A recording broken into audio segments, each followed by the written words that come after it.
வணக்கம். கலாம் குரல் இன்றைய தலைப்புச் செய்திகள். இந்திய அரசியலமைப்பின்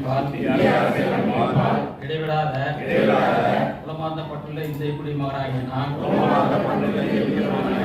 நமது அரசியலமைப்பின்படி தீண்டாமை ஒழிக்கப்பட்டுள்ளது என்று தீண்டாமை அடிப்படையாக கொண்டு எவர் மீது வேற்றுமை மனம் வாக்கு செயல் என்ற எந்த வகையிலும் கடைபிடிக்க மாட்டேன் என்று இதனால் உளமான உறுதியளிக்கிறேன். சமய வேறுபாடற்ற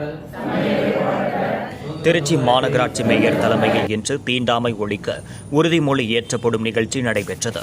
இதில் மாநகராட்சி உறுப்பினர்கள் மற்றும் பொதுமக்கள் கலந்து கொண்டனர்.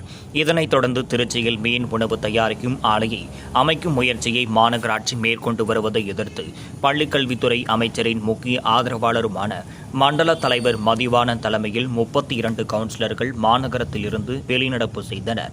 இந்த நிலையில் திருச்சி அமைச்சர்கள் KA நேரு மற்றும் அன்பில் மகேஷ் பொய்யாமொழி திமுகவில் இருந்தாலும் இருவரும் தனித்தனியாக கோஷ்டிகளை அமைத்து அரசியல் ஆதிக்கத்தை மேற்கொண்டு வருவதாக பகிரங்கமாக கூறப்படுகிறது.